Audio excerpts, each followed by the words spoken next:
eu quero dizer para vocês que até relutei bastante antes de falar sobre o assunto que eu vou falar para vocês daqui a pouco aqui.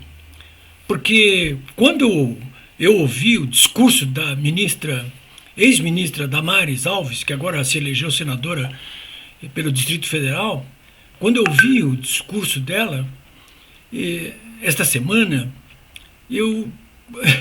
olha, eu tenho muita experiência de vida, mas eu fiquei perplexo. Primeiro com o conteúdo das denúncias que ela fez, num culto religioso. E depois também pela coragem que ela demonstrou, né? Muito. E a repercussão tá enorme, hein? Quer dizer, não está tão grande quanto eu esperava, mas o que ela falou ali é alguma coisa assim de muito, muito, muito grave, né? Se vocês quiserem ouvir o vídeo de parte desse discurso e das denúncias dela, esse vídeo está disponível hoje, inclusive, aqui no dia 12, são 3 horas da tarde, está disponível no meu blog polibiobraga.com.br. Mas se vocês procurarem ali no Google, vão encontrar não apenas o vídeo, mas inclusive as reações que essas denúncias provocaram. Para enorme surpresa minha, as reações não foram propriamente em relação ao conteúdo da denúncia que ela fez. Eu até achei, bom, quem vai repercutir isso aí vai certamente apoiar a ministra e perguntar até o que pode fazer para ajudar, né? Mas as reações principais que eu vi e que eu ouvi não dizem isso aí, né? Alguns famosos, como a gaúcha Xuxa, e até o próprio Ministério Público Federal, são no sentido de confrontar a ministra. Tem que provar o que está falando aí. Como cara pálida? Não basta a palavra dela? Por acaso nós estamos diante aí de uma mentirosa?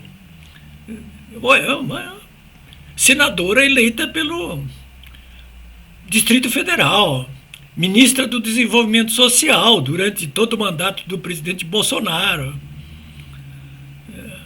Não é um porra louca qualquer falando aí, não.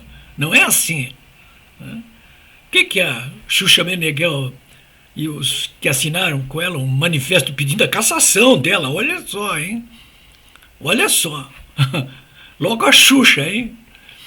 E o Ministério Público Federal. 3 dias de prazo, agora eles pegaram essa mania aí, né? 3 dias de prazo para apresentar as provas do que está denunciando aí. Então eles não sabem de nada. Olha, como vocês, eu já vi muitos vídeos de sequestro de crianças, né? Em berço, recém-nascida ali, principalmente sequestro praticado por mulheres que não puderam ter o filho e foram ali sequestrar bebê, né, para dizer bebê como seu, ou então sequestro de crianças brincando num pátio, passa o carro para lá, passa o carro para cá, vigiando. Quando a mãe ou a cuidadora dá sopa, desce alguém de lá e sequestra a criança, né? Ou até em outras situações aí. Mas olha, sinceramente, esse tipo de sequestro aí é até um conto de fadas perto do que disse e denunciou a ministra Damares Alves, né?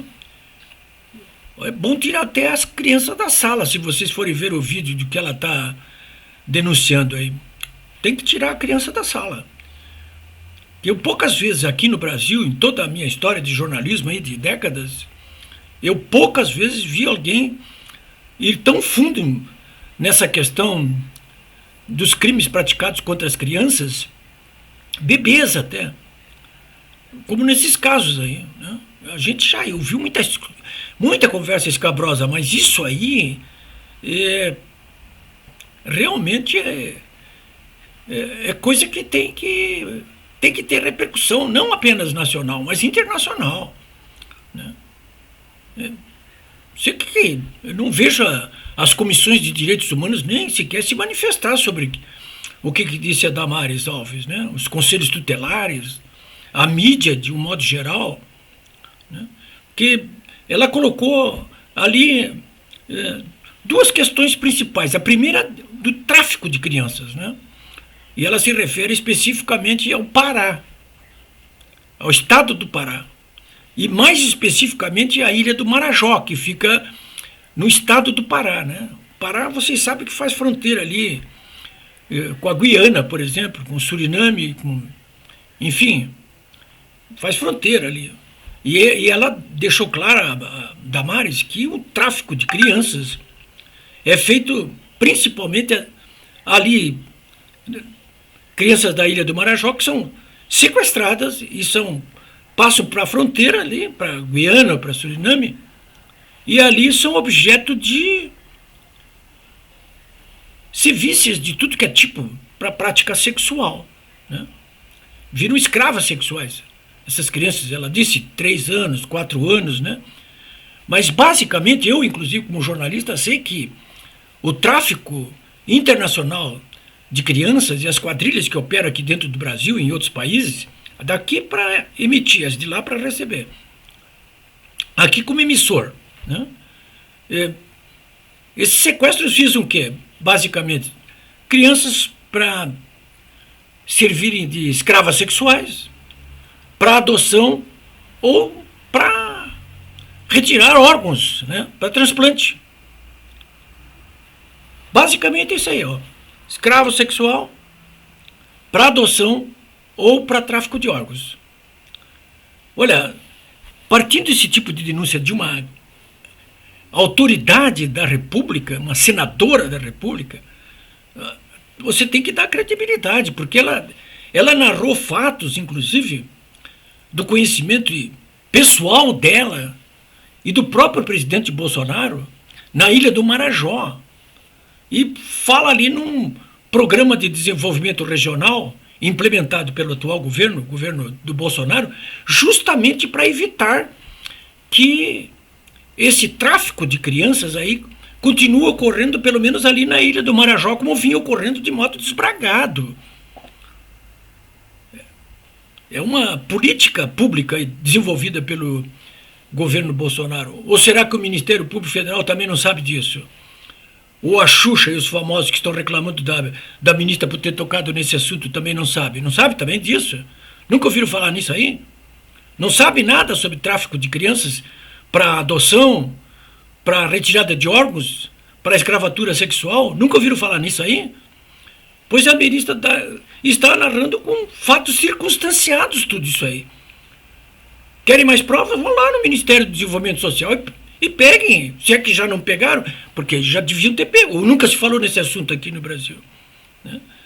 A Damares, o discurso dela está, portanto, nesse meu blog. Aí foi feito no dia 7, agora no dia 7, né? Ela narra ali, olha, coisa assim, dantesca, né? Crianças de 3 ou 4 anos, ela não fala ela fala de violar, né? Crianças de 3 anos, 4 anos. Olha, vejam só, ela entra em detalhes, inclusive. Ela diz, olha, meus caros, crianças de 3 ou 4 anos que viram escravas sexuais levadas por essas quadrilhas, elas têm os dentinhos arrancados para facilitar o sexo oral. Outras só se alimentam com comida pastosa para que possa o sexo anal ser praticado sem qualquer problema por parte do agressor. É muito detalhe, é uma sordidez inacreditável, né? Há pouco eu estava vendo o arcebispo lá de Aparecida dizendo pátria amada e não pátria desarmada, não pátria armada, né? Um pilantra desse vem com uma história dessa aí. Por que ele não fala nisso aí? Por que não usou o sermão de hoje da Nossa Senhora Aparecida para tocar nesse caso aí denunciado pela ministra Damares Alves, né? Nenhum só assunto. Não prefiro fazer uma provocaçãozinha barata para cima do governo Bolsonaro e do presidente Bolsonaro, né? Esse padreco lá de Aparecida, né? Pois olha, senhores, é isso aí mesmo, né? É preciso que se desdobre esse assunto aí. Vocês devem tomar conhecimento, eu estou falando aqui para vocês nesse assunto, porque isso vai estar em jogo também agora no segundo turno das eleições do dia 30 de outubro, né? Porque o que está em jogo, o que diz a Damares, né? A guerra movida contra o governo Bolsonaro, ela pode botar entre aspas aí, a guerra movida contra o presidente Bolsonaro pela grande mídia, pelo Supremo Tribunal Federal, por boa parte do Congresso, essa guerra não é uma guerra apenas política, colocou bem colocada a Damares, mas é uma guerra espiritual. É espiritual. Para quem até não acredita em Deus, ou que não navega muito por essa área espiritual, se você pode traduzir isso aí por uma guerra de valores sociais. É uma guerra de valores sociais. O que é a religião e a crença espiritual? O que ela é, senão um dos componentes dos valores sociais que é defendido pelo Bolsonaro e pela imensa maioria do povo brasileiro? Eu já falei aqui várias vezes nesses valores sociais, né, que está em jogo aí. Isso que vai estar em jogo. É do bem contra o mal, né? O bem é isso aí, os que defendem esses valores sociais tradicionais, que é do respeito pela religião, o respeito pelas autoridades, né? A oposição ao aborto, a oposição à política